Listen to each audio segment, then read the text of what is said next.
Batata ba mama bande kona pesi bino mbote bipa ibiso bozuli baku ya kolanda biso na tondisa bino esengo ya koyeba ke boza ebele libosa ba etano na bino ike pona kolanda emiso bolingaka mingi sembo ndenge tolobaka yoko sembo emiso ya lisolo sembo emiso ya makanisi sembo emiso ya bitokutanaka pona kobeta masole tali kita ekolo pe o etali bongo politique. Merci nabino banso bozona na biso grâce à YouTube ya Canal King télévision boza éparpillé à travers le monde au pe bozana 26 provinces ya République démocratique du Congo na pesi bino merci lisusu na équipe technique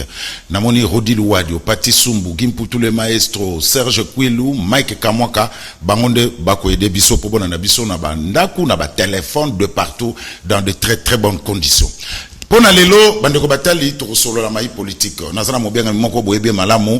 nazana esenga ko yamba Blanchard Mongomba azabongo secrétaire général ya parti politique Nouvel Élan oyo ya Adolphe Muzitu Mfumupa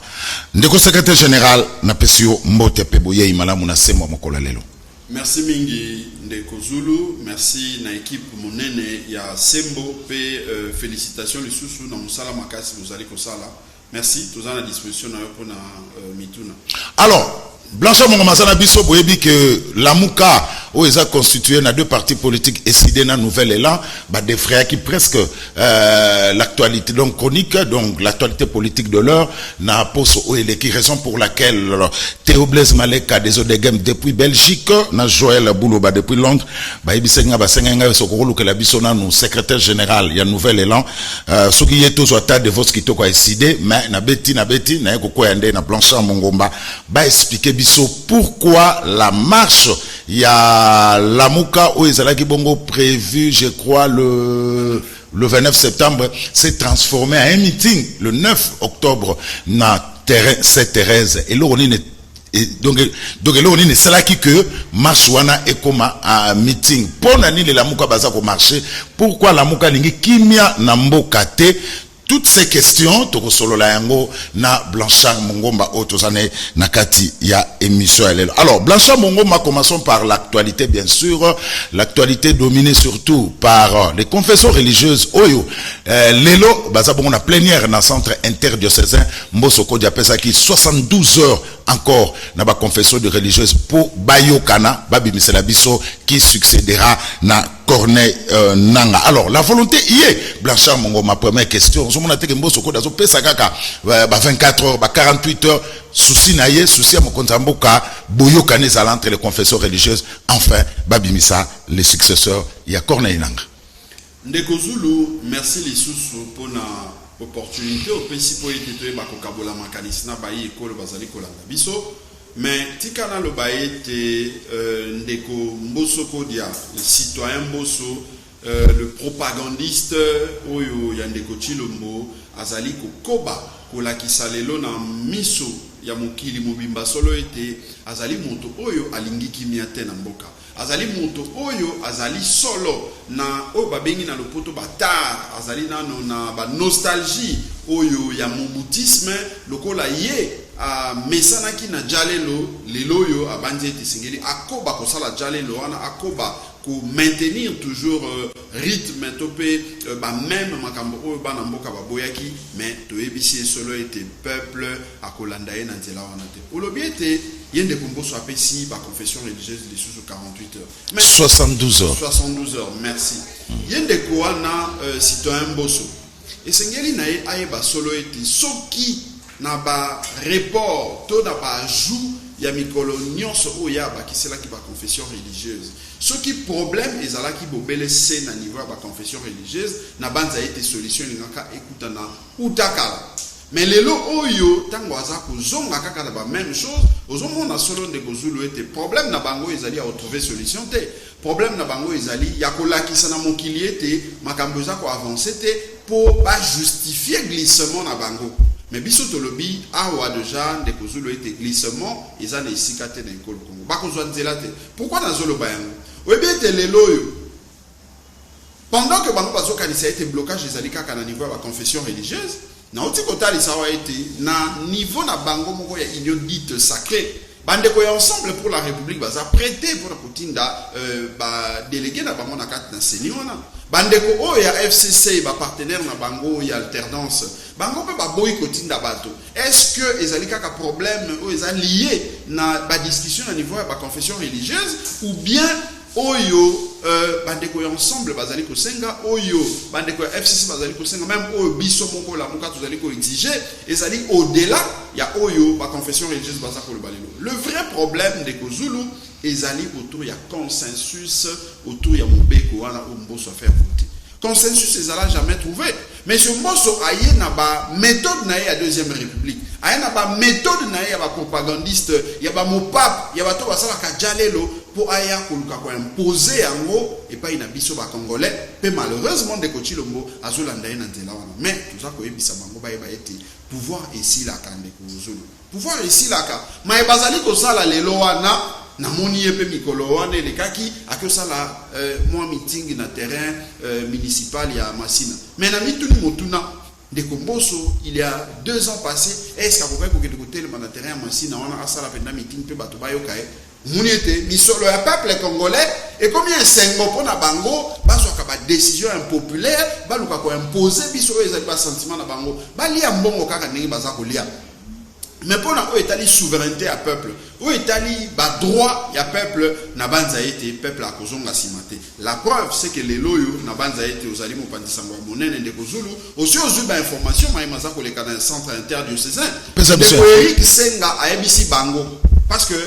ndenge toyebi baza composé na 2 groupes. Groupe il y a 6, le 6 confessions religieuses, si bien que na groupe il y a 6 wana ba musulmans, tout le monde ba musulman ndambo ba yé déjà ko menacer ko ebisa ndeko shole ete sengeli ba bimisa Abdallah na kati na salle parce que y a zo représenté ba musulman. Déjà et créer problème. Mais ndeko Eric Senga o ya SCC nazo saluer intelligence ya révérend wana a ebisi bango le mais tokokaki jamais kolekisa plus de 60 jours tozoyo karate les lobondimi ete boya na plénière pour na boya kozonga na ba même chose ango dali ni Congo ya Kadim ba pression ba chose na kati na présidence ezongi lisusu na plénière alelo Kadima ndeko wana oyo babengi pasteur wana ba soki dodo kamba wana aye na ba imposition na ndenge azoso ba dictat na na niveau ya présidence pour na imposer sous Congo wana et créer déjà problème na niveau ba confession religieuse wana lisusu na mo yelelo ndenge to so labo. C'est pour vous dire que ndeko Zulu le vrai problème ezali na maemazali ko le kanaka na confession religieuse té le vrai problème ezali autour ya texte wana biso to lobby esingeto ke na dépolitisation. Imaginez que ce qui bureau wana ndenge ba tche yango ezala composé na 15 personnalités. Ce qui 15 unions sont tout qui là qui en ba confession religieuse na banza été to paye société civile de manière générale na banza été problème ngai ko se poser parce que na mécanisme au biso to na proposition à loi na biso de Kozulu oui to paye si possibilité na chaque composante de la société civile a sa chance ya ko présider commission électorale nationale indépendante, c'est-à-dire que les lots et que vous allez la confession religieuse lobby toujours par mouvement citoyen lobby kuna donc chaque 3 mois bazo les cas pour nous soit président soit de manière il y a pour créer équilibre mais les lots yo moni bazo pour d'autres il y a positionnement au lieu bitumbaïs à la autour il y a vision ou écomémation dans mon problème. Alors Serge Blanchard quand vous parlez bien vous avez un consensus autour d'une même table avec quel interlocuteur? Parce que ben bino na consultation bobo et puis de deux on vous accuse aussi vous de la mouka bino ne besoin de négociation pour se refaire une santé financière parce que na campagne vous en est l'autre côté. Ndeko Zulu na 2018 tokendeki campagne électorale oyebiete tozwaki misolo ya moto mon côté ce que otali misolo Shadari yaki na ngaza ki candidat na mbandaka zaki coordonnateur ya la muka na Équateur na moni lisusu misolo yo bandeko wana ya PPRD bazaki otambola na yango moto akokai ko s'imaginer jamais que ndeko wana Shadari akokaki kokwea na mapona miona eza pona koloba solo ete ezali problème ya misolo te et même si il faut te parler en termes ya misolo ce qui totali popularité force la muka tozana yango lelo toyiko banga makambo ya misolo te il suffit que chaque citoyen oyo aza ko accompagner la muka acha $1 pour tozwa misolo et ko permettre surtout ça la campagne donc c'est pour dire que ce n'est pas ça le vrai problème problème ya makasi ezali effectivement na motu bovanda na concession de Singa boko solo na banani babenga na consultation boboyaka consultation tokai kokende yango te parce que wana ezali lokola ndeko Chilombo alambi fufu na ndako na ye abengi oya kolia biso toki kokende kolia biloko oyo toyebi source nango epai euti malamu toyebete ezali biloko ya moyibi biloko oyo peuple mokonzi aponaki te pe tokende kolia yango eza lokola tomikotisi ndenge babengaka na infraction na droit na recel dans moto ayibi yoko oye kokabola na ye lisumu na ye infraction na ye ya kimoyibi wana biso tokai kosala yango te mais tant que tozolo ba consensus ndeko zulu eza poto l'accepter toza ba républicain en tant que ba républicain tokoki kondima te ete mboka ezika parce que bien autres en commun biso banso ngana yo ndeko zulu ngana ndeko Chilombo atako akota na bokambi selon contre volonté à peuple mais c'est le Congo nde moto ezali mama na biso ezali bien commun oyo esengeli to batela biso banso yango moni na 2018 malgré imposture malgré forfaiture malgré au morceau basala wana tolobaki ete tokotumba mboka te malgré force o tozana yango na peuple na biso to privilégié ou ezali intérêt ya peuple na biso to avancer malembe kino to récupérer pouvoir ya peuple yango moni to bandaki bitumba ya vérité des choses mais le temps que tozolo ba autour d'une table effectivement esengeli koyeba ete na rappeler simplement que ba force politique lelo na mboka na biso au-delà à part biso la muka ezali na union dite sacrée o ezali composé na ndeko Chilombo ndeko Jean-Pierre Bemba ndeko Moïse Katumbi ndeko Bahati Lukwebo clique na bango wana bazape quand même force politique oyo baza ko bunda bitumba malgré que bango ba préféré couper sa peuple mokongo tozui quand oyo ya ndeko Chilo ya Kabila oyo asalaki manso po ete bato union dite sacrée bazo pouvoir na ndenge oto ebito zo na babenga na ba partenaire d'alternance partenaire na bango ezali quand même deux forces politiques oyo ezali ko exister pe biso la muka bato peuple aza ko reconnaître la légitimité to fandi quand même po ete to lobana non pas par rapport à pouvoir oyo ya mabe bazali ko exercer contre volonté à peuple mais to lobana pour l'avenir pour la mapona miekoya parce que vérité zani ndeko zulu tango biso to ba bitumba vérité des urnes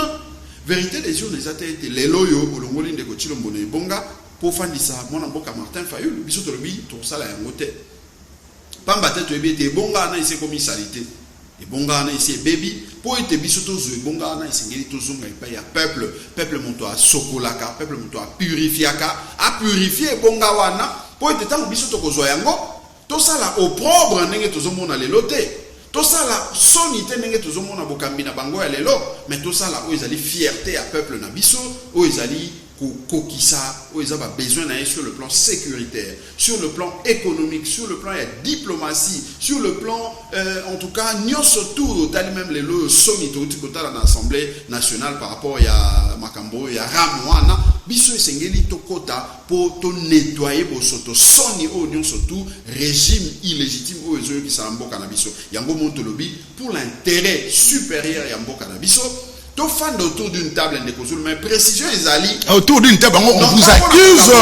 babi bozolu ka négociation pour partage équitable et équilibré du pouvoir nouvelle là na décidé vous en avez besoin beaucoup ta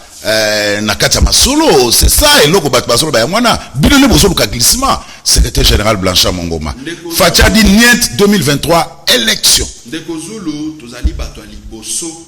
biso le bayi la muka o tolobaka d'ailleurs était singé tout qu'il n'a pas élection anticipée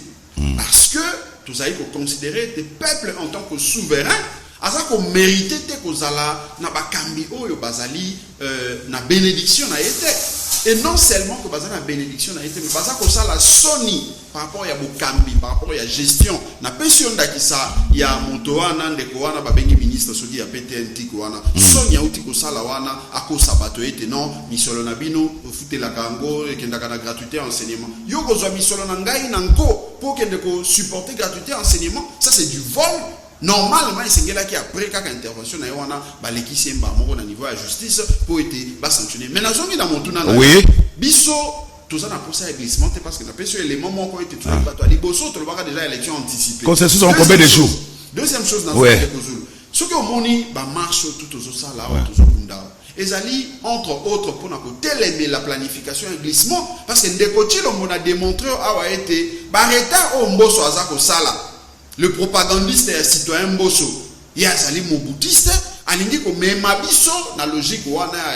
ya jalelo pour favoriser glissement ce que otali awa makambo oyo azosala azongisi bato bakende na kati na centre interdiocésain bakende kosola mais bazongi na ba même makambo oyo baboyaki il y a de cela 60 jours passés. Ceux qui sont sérieux, non, évoluons pour faire avancer les choses. Maintenant, il y a la même chose, là, que ça a été, pour faire traîner le pas, pour justifier justement le glissement. Mais Bissot le Bibo. Oui. Glissement, ils ont des cicatrices dans ma ville à Congo. Ce qui d'ailleurs,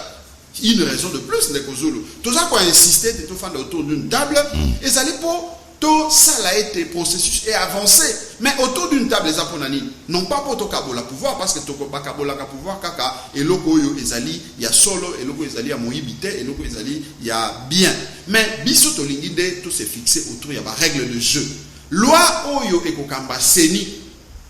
Est-ce que c'est les à la loi oyo mboso azali ko dicter, dengue azali ko sala wana. Les loyo, parlement wana, assemblée nationale, et comme nango poubelle, de ko Zulu. Pourquoi? Parce que Mbosso a zopé sabato, tambalo ba makambote, moto akolingalo, monsieur tika, landanga na biro kata, mon makambo asalaki na ndekwados ndombasi. Pona kola ki ça a été parlement et comme inango et sika moko oyo ezako favoriser pensée unique bato bakoki koloba lisu makambote. Donc ezali soni yango biso to lobiete, il faut to privilégier intérêt à mboka. Et intérêt à mboka awa ndeko Zulu ezali été Mobeko, ceux qui vraiment bandeko baebi ete ndenge balobaka ete baza populaire, balingi maponami, baza na posa ete bazwa deuxième mandat, mais tout respecter par règle de jeu. Question on a tout na parce que nazaki na bato moi de petro sur la bombe balobi avec ou avec Denis ou sans Denis Kadima, Fati va gagner les élections en 2023. Deuxième question, belebe bazolo ba ke Fayulu le Muzito sont à perte de vitesse. Non mais d'abord, par rapport à la question de l'émotion de Kozulu, Bisso. Avec ou sans Kadima, ils vont gagner les élections. Alors, Bandima, logique, par exemple, la confession religieuse, Bandeko, protestant, l'église catholique, Basalik, ou Sengabango. Parce que Bisso, en réalité, dans le niveau de la Mouka, tout ça, on a débat autour de la personne. Bisso, Denis Kadima ou Bimoala, tout ça, ils ont dérangé Bisso. Le vrai problème, na Bisso, la Mouka, ils allaient autour, il y a principe. Tolingi tout se mettre d'accord autour, il y a principe. On ne peut pas négocier. Quand on imposer biso mobeko oyo, biso to participer à la discussion na yangote, pe balinga ete to endosser ba responsabilité oyo mobeko wana et ko créer en termes il y a dégâts, en termes il y a succès. Il faut to partager réflexion. To pêcher à biso makanisi, bango ba pêcher bango makanisi, to trouver les justes milieux. Ce n'est qu'en cette condition-là, en ce moment-là, que tu as dit que bon, ceux qui m'avaient hier, biso pense auto participer qui n'a réflexion un texte wana. Ceux qui peuvent malamoyer, biso pense auto applaudir parce que biso tout aux alaki. Mais bino boye au fan de bino mo décider, peu bolingue te bo imposer biso, tout le bien te kosimbate et kosimbate. Alors, par le bien te nous dit tout n'a fallu bazana perte de vitesse. Mais perte de vitesse par rapport à Dini de Kozo. Balingi Adolphe Muzito na Martin Fayulu balanda ndeko Chilombo oyo aza na illégitimité pour bandima ete bango bazali na force mais biso to lobi force bazwaka yango nde pa ya peuple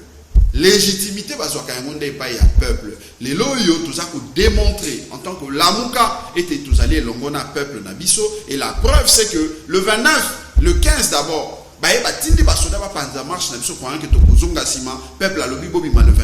29 to yi basali o ba ko sala peuple alobi bolanda lokolo na bango te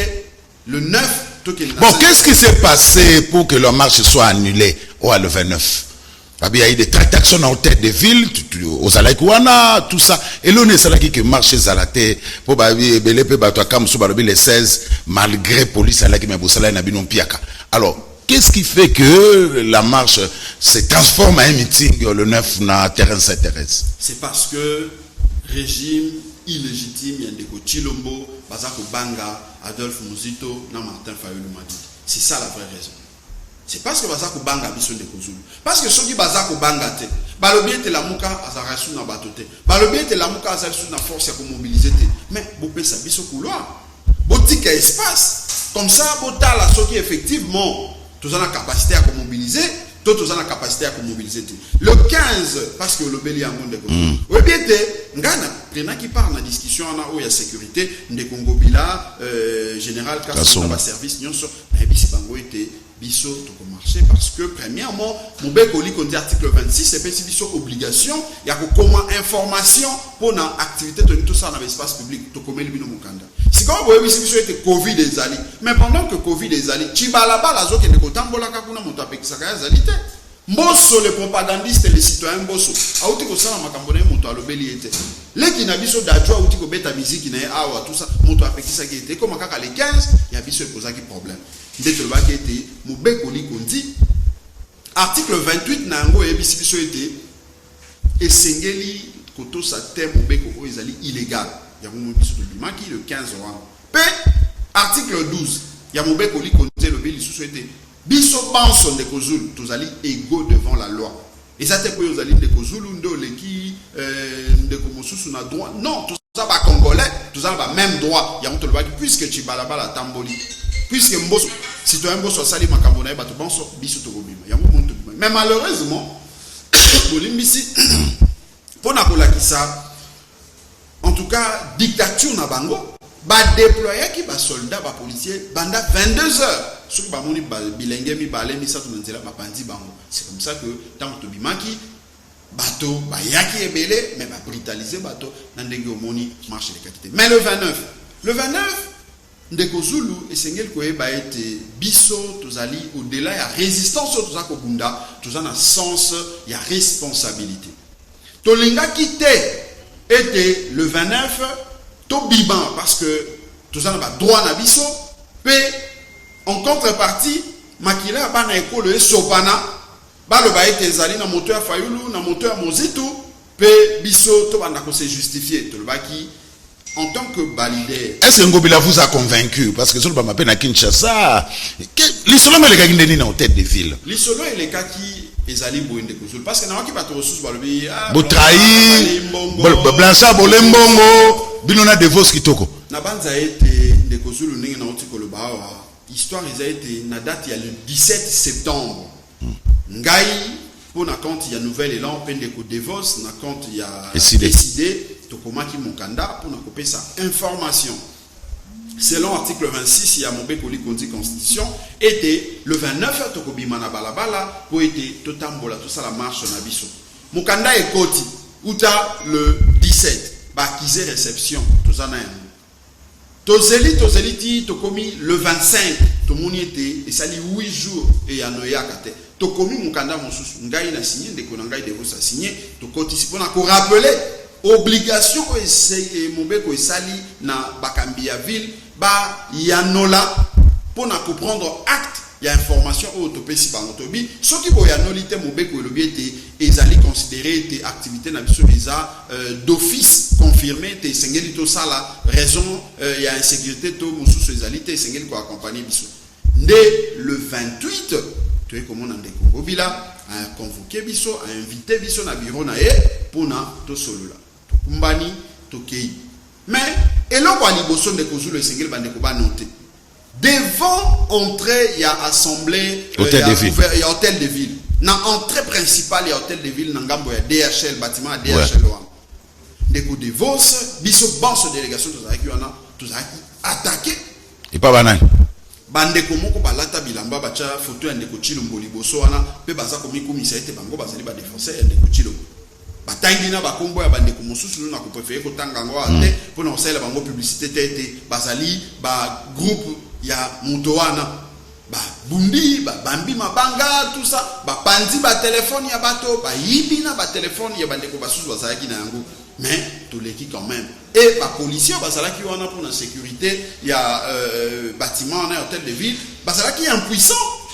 ba réagissa kité na attaque oyo et comme la kibiso tokangi motema tomati tokomi na kati na bureau to dénoncer ango pe na moya le tokomi déjà lettre en indignation pour dans l'accès que nous sommes contre ba pratique voilà parce que déjà ce qui na niveau ya hôtel de ville et sika oyo commissaire provincial ya la police azalaki parce qu'il fallait avoir réunion na biso gouverneur ya ville bazali insécurité na biso ezalaki bongo boni pona lobby na ngo ezalaki pona marche et loko bato baso comprendre te élément liboso yango tant to komi na kati ya salle après tension ezalaki wana ba discussion ebandi parce que bande ko bazo ebate tension ezalaki makasi ya moyo te to banda ba discussion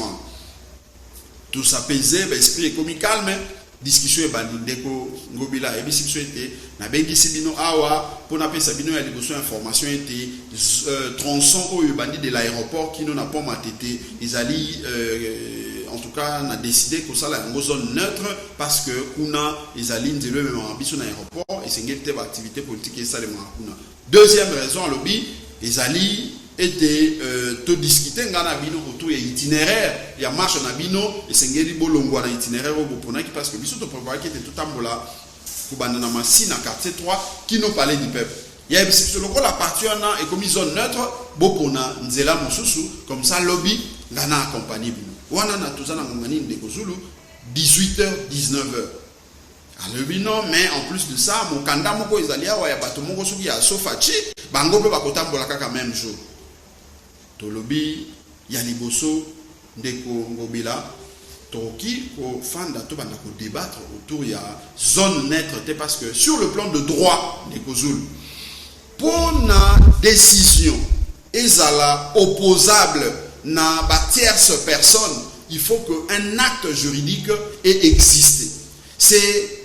à partir de l'existence, il y a acte juridique ou en tant que commis public, n'est commis opposable na ba tierce personne. Mais tout le monde est congolais. Mais wapi ne fils que mokanda acte parce que yo en tant que gouverneur, c'est par voie d'arrêter de esengeli au Zwamikano. Mais arrêter au esaliete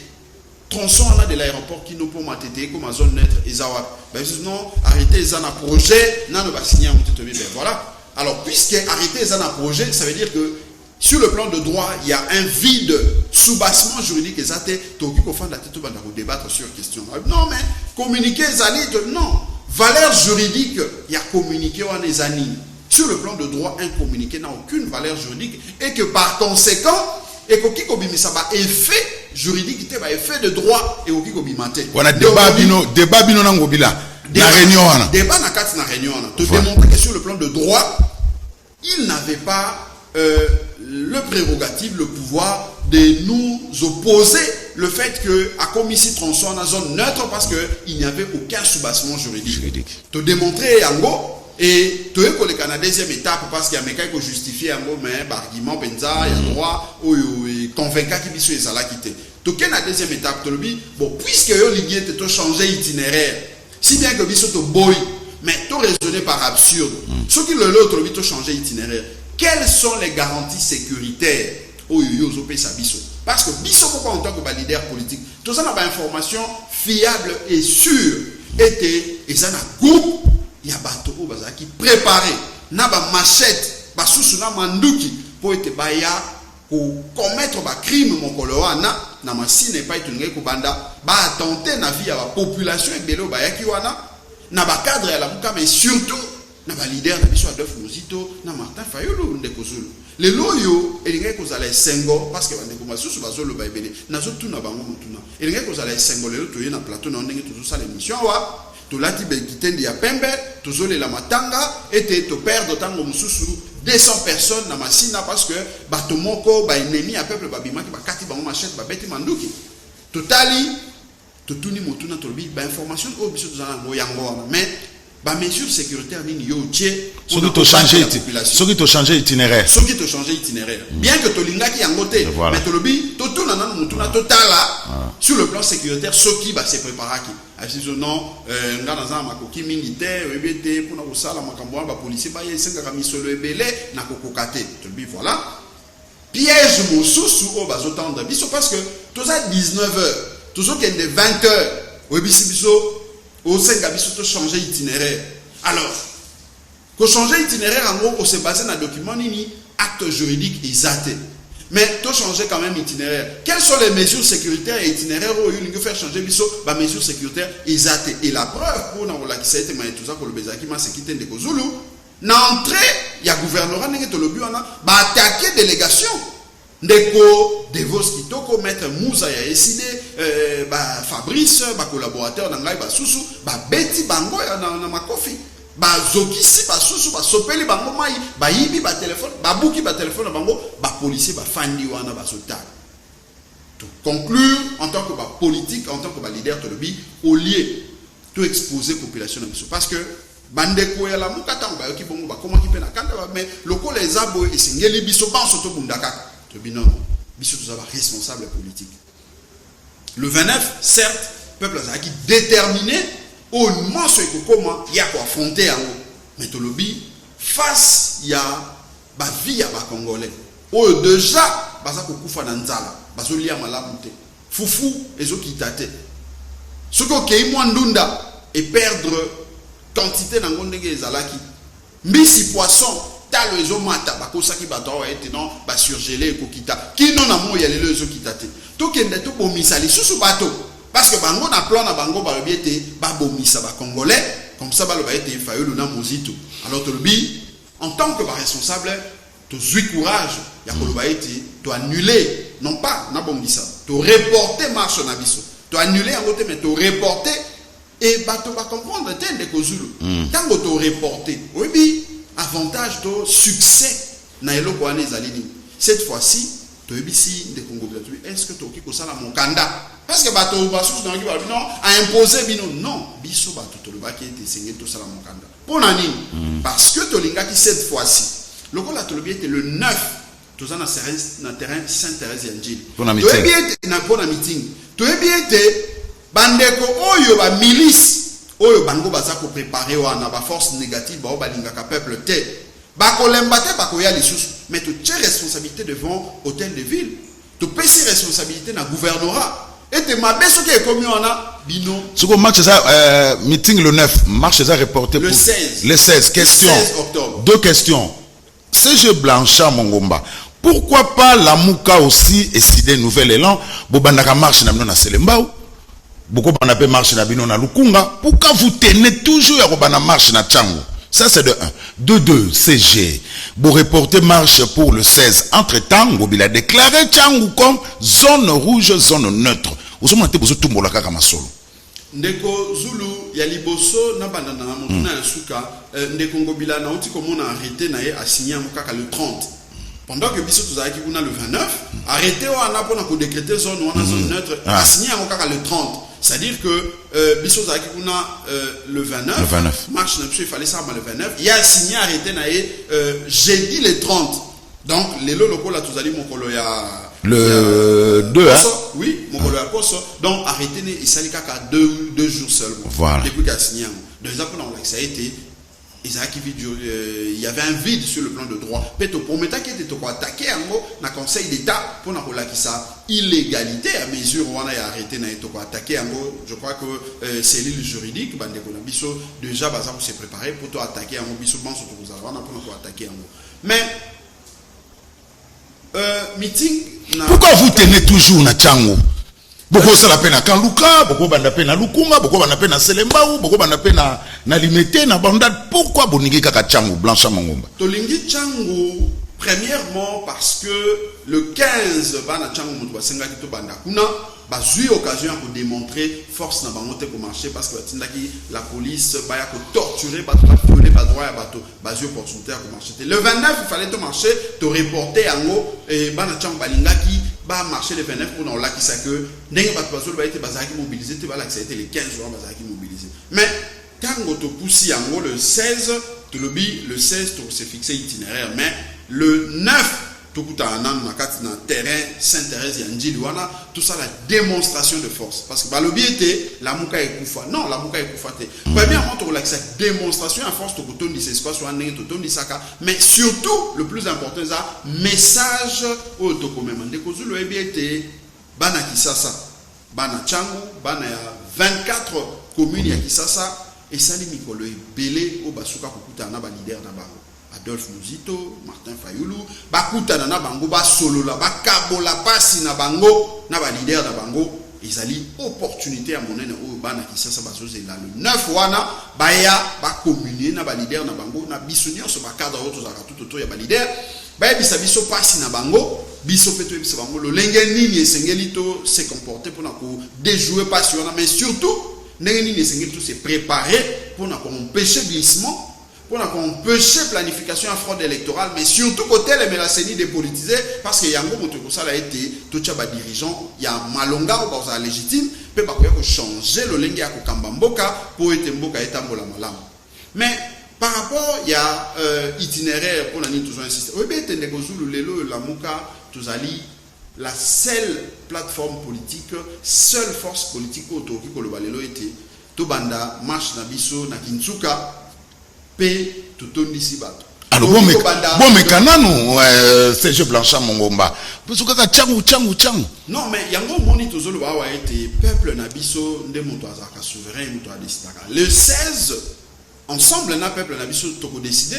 Ce qui peuple la monnaie était sengel to bandaka na Tchango, Toko banda na Tchango, Toko chité place Toko chité. Ce qui peuple la monnaie était to banda na rond-point Ngaba. Est-ce que Yebi était Ndekozulu n'a rappelé Moké? Marche haute au Salaka a en mois de juillet, ce qui mémoire n'a pas été kaka pona makambo ya seni oyo. Bato bazaki le bawe zaki marche pona ronsa malonda te. Biso de marcha pona ronsa malonda te. To marchaka pona respect à principe. To le baka pas de désignation, il y a un animateur dans Séni sans que tous se mettent d'accord autour il y a texte où c'est Kamba Séni. C'était ça l'objet à marche Nabiso. Mais marche en Angaï par exemple, dans Bandaka on a marché Bayaka. Tobima na Bayaka on a bande combat sous ya MLC na zomo na bango lelo ba pemeni andeko Chilombo ba ebi était tout na capacité à kobima de partout. Maman Bazaï bazaka ko uta ba côté ya Kingabwa ko toyo bande combat sous na Wileri et ça pour nous l'accès était la muka wana échangeate. Peuple, population, oyo, bazalaka sima, ya la muka wana, ba changer école te, bazaka kana école au Congo, ba vie na bango peut échanger te, s'améliorer te. La preuve c'est que sur ok, il est dans la 10e rue, libanda wana, alors que bazako le ba été bazana pouvoir. Mais on comprend kaka bandeko wana, ndenge bazako tambola kaka na ba farde na bango na si alipeka, bazoko ba kozalaka na ba farde na si alipeka. Musala ezalite, elinge le ba été. Puisque situation est changée, puisque ma vie est congolais est changée, même peuple wana a toujours na kanda na ye. Alors, il y a tribaliser politique dans le cannabis, parce que c'est pas tribaliser dans nos vies sociales, il y a peuple. Le tribaliser vie sociale, il y a peuple, c'est que le tribalisme n'a pas sa place dans le Congo. Peuple nyon surtout à la Moluba, Mukongo, Mungala, Muswahili. Ceux qui nzala ezali na Congo ndenge nzala ezawana, nzala efrapa kabiso tout. Tango toza kozanga kosombela bana na biso ba aspirine moi kisi ya 500 francs ezo pona ekolo te lelo mai na lotiliki ezo bima ezo ya te na mboka ezo pona bikolo ya bato te ozala moluba mungala mukongo muswahili ezo frapper biso tout. Cela démontre à suffisance de kozulu été peuple tango azo bima na kanda na pona koloba azo pona teke pouvoir moto aza ko kamba yango non. Peuple a évité, nous avons pour avoir intérêt en tant que souverain. Tant que et s'améliorer, il y a besoin de. Alors, à quoi servent toutes ces marches-là? Parce que le président de la République a été clair. Du haut de la tribune des Nations Unies, il y aura bel et bien l'élection en 2023. À quoi servent toutes ces marches-là? De 1, de 2, Mosso l'a dit, au terrain municipal Yamasina, Adolphe Mouzito, Nafaïlou Babi Msape Banana Bango, Batambola, Total Bango, pourquoi Basobengaga Bana Baninga Batambola? Mais, nous avons démontré, il y a les propagandistes, les citoyens bosso, les moboutistes, Montoya Djalelo, a bien été, ezali na des années passées. Akoka qui jamais koya de sikawana municipal à l'Obama Kambo à l'Obiwana. Les loyaux ezali, on babenga na le poto ivresse, il y a lait, misolo anga il y a peuple, oh il y a zali kozwa gratuitement. Niveau Assemblée nationale, qui baza na budget ce qui a 100 millions, ce qui 200 millions. L'argent, oui, tu t'attaques à Mbosso, il a dit vrai, il a dit faux. Abi Adolphe na Martin, babi msabe bana na bango batambola, ou lero bimsaba na baninga. Te, bato yo babi makana nzela esengena bisa citoyen Mbosso ete babi makapo na Adolphe Mouzito te. Babi makapo na Martin Fayulu te. Babi makapo na Blanchard Mongomba to pona Devos to moto mususu te. Babi makapo na bango monde kozul. Pourquoi babi makapo na bango moko? Na démontrer les situation sociale pas si au peuple congolais azomona. Est-ce que Zelaka été Adolphe Mouzito to Martin Fayulu moto ya ko ebisa été pas si ezali? Est-ce que bateau bazo sala été vie sociale ya peuple s'améliorer te? Et ça Adolphe Mouzito to ezali Martin Fayulu. Si ezali bango bato bazako kamba kuna. Ce qui a lingi était bato babi mate ya ko loba yango na discours te. Ya ko sala endete na lo lenge ya ko kambi na bango ba améliorer par exemple le salaire ya ba fonctionnaire. Ba améliorer par exemple le chômage ya ba jeune. Ba pesa ba jeune occupation. Comme ça ba jeune tambo za na misala alors ba akulina ke ne marche na ke nanga musala. au lieu na kende ko télémer la pouvoir na bango te na la salaire na parce que ta la salaire na on les loyo et comme mais tant que vous avez changé ce vécu à peuple te osko empêcher bango ba bimakaka pour pesi bango 10 000 francs pour na yo ki ta kende ki na ba 10 000 francs bande ko ba binso abi tozolia misolo wana po izaya biso mais le 29 tokobim mais Blanchard c'est comme si parce que vous êtes aussi beaucoup critiqué, on vous critique aussi beaucoup ça la politique à haine. Donc on a vu nous, le président de la République depuis qu'il est là, 3 ans, il n'a rien fait. Et là comme Malonga te à Moko ça les a tout et ça la geza mabe Blanchard Bongomba. Ndeko Zulu et là comme Malonga o ndeko Chilombo Sali ezali ya koyela biso ba milice na ville ya Kisasa. Oh. To moni ba milice na ville ya Kisasa, to moni eloko ya Malonga surtout ya Montuya ezali pérennisation du système ya Kabila. Parce que le peuple de Kozulu et Sengel to rappela. Système à Kabila, ba mo kangana batu oyo soko lembo à l'état OK, je fais ça la blague tête tout monde yango. Comment expliquer aux autres que non pérennisation ya système ya Kabila na wana na tanga Kabila pour na ko kanga mutu pour na mbonga l'état le kanaka l'état ça la gité et puis la fati to monde yango balbi boti ko ça la politique à haine Blanchard Mongomba. Temende ko eteni azali wa bindo Kozulu. Po bango bazokanga bato bazolia mission ndeko eteni azaliwa webete na époque ya Kabila ndenge azalaki ye moko wana avant ete basangana na ndeko Chilombo ndenge bakoma otambola nzela moko wana bakangaka pe bandeko lokola ba Herman Mbonyo webi lisusu makambo ya sona Herman Mbonyo akota makala tango balobaka yango bakanisi ete bazako impressionner biso non ba discours betape wana ndeko Zulu biso tosi to leka yango betape ya ko impressionner biso na makambo ya mike wana to leka biso en tant que responsable homme d'état toujours la degré de démocratie degré de violation des droits de l'homme est-ce que n'importe qui a Kabila c'est vrai Kabila azali mon sang tout azaki mabe mais ce qui peuple la linga qui était à longwa kenda c'est parce que peuple azali ko aspirer na le lenga malamu ya kosala mais tala lelo de ko na bino confrère na bino patient lingodi le lenga ba sakani na ye ba torturer na miso ya mokili mobimba lokola un vulgaire monsieur ezali changement peuple à luka kinde yango wana non ezali pérennisation un système ya Kabila ndeko Zulu misolo toka ki awa balobaki non tentative ya détournement de 16 millions de dollars babeta ka sulu ouais tena fait toka ki yepi ndeko atena fait par le terre ndeko wana kuna ye pasa na 2 millions ya Veridos et sila kakabo to moni ndeko wana kabu ya fandisi bango moto et sila batika ko distraire peuple a yebi oignon surtout bazali ko sala pour être ba piller richesse na voilà alors Blanchard comment chiter est-ce que vraiment vous croyez que le pouvoir actuel va fléchir na ba pression na bino bozocha ba marche est-ce que vous serez entendu na banza ete toyebi solo ete tous en face ya ba dictateur ça ce n'est pas un secret et toki ko la naïveté ya ko ba ete lobby ba okoma ba démocrate toyebi ete bazaba dictateur atako balobaka ete basala 37 ans soki ya démocratie soki nini yango moni biso to lingaka ko préciser ete kombo ya tata Etienne Tshisekedi sengeli ko batela yango malamu parce que Tshisekedi abundaki bitumba pona démocratie mais autres mona lelo c'est la dictature pire et simple d'où esengeli ko tia mon kombo ya tata Etienne Tshisekedi musika c'est vrai bakoluka ko s'imposer koluka ko sala manso pour faire passer dictat na bango ndenge mboso azali ko sala wana azopesa ba ultimatum mais toujours rappeler était pouvoir ici là toujours rappeler était peuple ba défi aka ete ndeko Zulu lelo na moni na Guinée ndenge Alpha Condé qui est inde ko wana uti ko prêter serment lelo na bi c'est que peuple azapenza ouragan asa force yo quel que soit niveau na yo ya dictature ce qui a décidé sila na yo sila na d'où toujours senga bango ete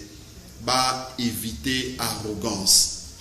ba yoka o izali voix à peuple o izali volonté à peuple ezali nini ande ko Zulu ezali ete maponami ezali pona Congolais nyonso eza pona ba génération même ekoya mikolo koya ba koko na biso esengeli bakuta na histoire ete to baliser chemin to bongisa kinzela mais pona to baliser chemin esengeli to fanda tout à la mobeko oyo bon eloko ya mabe ezali awa eloko ya malamu ezali soki ba idée na biso ezali mabe ba discussion yango autour d'une table comme ça ya bango eleka soki ya biso ezali malamu et s'imposer comme ça to kende ba élection na ba merci égal ndenge balobaka soki bazali meilleur que biso en termes de projet en termes de vision peuple a dit ba soki biso tuza meilleur ndenge to yebi tuza meilleur wana peuple a kopesa biso bokambi pe ba ko mona lo lengeli bakamba kamboka avec délicatesse. Blanchard Mongomba merci avant na peso 30 secondes pour un message Blanchard Mongomba, ça s'est dit à travers la ville. Comment expliquer bino besoin de résistance, besoin d'opposition? Chef d'État PC Bado et Badjip n'a député national. Adolphe Mousito a Jeep. Est-ce que ça a solo toya lukuta? Est-ce que ba député a décidé bazu Jeep? Miko yangwana bazotala à travers le monde. Yusa secrétaire général, il y a parti Adolphe Mousito. Pour babia Adolphe Mousito pas eu palissade. Il y a bisa biso azuito azuité puis message dit à fin. 1 minute. Bandeko nangai ya diaspora ya Congo profond partout bozolanda biso esengeli boye ba ete régime illégitime o ya ndeko Chilombo héritage topé eloko ya mwalonga ba ena yango ezali ya lokuta monene makambo oyo ya ba jip wana ndenge bozoyo kawana esengeli ko ba ete jip wana esombami na misolo ya peuple congolais pona ko corrompre ba député na lolenge ba bascula kolongwa na majorité ezalaki epa ya Kabila komema yango comme majorité ya union dite sacrée pe nzoka nde soki otali na ba bazali kozoba jip wana okotika jamais komona kombo ya mwana mboka Adolphe Mousito okotika la jamais komona kombo ya bandeko o nyonso tout bazali komi reconnaître lokola lamuka o bazako reconnaître Martin Fayulu lokola président élu bazako reconnaître Adolphe Mousito lokola coordonnateur en exercice ya lingomba lamuka d'où lokuta manso o bazali ko sala wana soki solo bazana preuve ete ndeko moko azui jip o ya bango ya corruption jip ya Sony baya na etandoike ba démontrer yango mais na mokuse na koloba ete Adolphe Mousito atikala jamais pe akotikala jamais kozwa jip wana ya corruption jip o ya Sony bandeko nyonso tunenge na lobby ya lamuka bakotikala jamais kosimba na jip o ya Sony jip wana ya en tout cas ya corruption pe ya kanyaka anga ni peuple mais pona kosukisa Oui. peuple congolais bitumba o biso tuzali kobunda ezali bitumba pona bomo ina biso te ezali bitumba pona mabota na biso te parce que soki ezali pona mabota na biso tolingaki to se concentrer na o Italie mo ba foyer na biso mo matembele ndenge to mesana kolia pe to fandi to lobi mboka ekeni mais soki toza kobunda c'est parce que totali était lobby to lobaki wa ba père fondateur na biso Lumumba Kasavubu Mpolo Okito basala monso pour être école au Congo et ça l'a maintenu na ba frontière na yango ndenge ezana moya lelo est-ce que biso ba oyo toye lelo na génération na biso ne moto esengeli to kende ko liquider école au Congo na ba frontière na yango biso moto esengeli to kende ko kata école au Congo biteni yango moto za ko bunda bitumba oyo mais bitumba oyo to ko longa yango biso moko te to ko longa yango elongo na bino peuple congolais to ko longa yango na bino pamba te soki to longi to faire avancer mboka to transformer ba vie na biso lelo tozomona bazoko imposer ba tribalisme mais tribalisme ya malonga oyo ekoki ko salema ezande tribalisme ya l'état c'est-à-dire que l'état soki azwe sika azofuta salaire à malonga azopesa ba étudiant ba bourse abongisi ba nzela makambo monso omoni ete moto ozana besoin ya noko tata mwasi akozala lisusu te moto nyonso akose concentrer na mosala na est-ce que na poto bandeko bana diaspora est-ce que ba famille to ebanaka mingi bino bato bofanda kana poto moto na moto atala ka tongo ekoki ake musala na ye musala esili azongi ndako alala polobi ake ndesu musala pourquoi parce que l'état de moto akoma tata na ye mama na ye ndeko na ye tribu na ye nde l'état mais awe pa na biso lokola baza incapable ya ko transformer l'état pour l'état zo ba charge na biso lokola parent na biso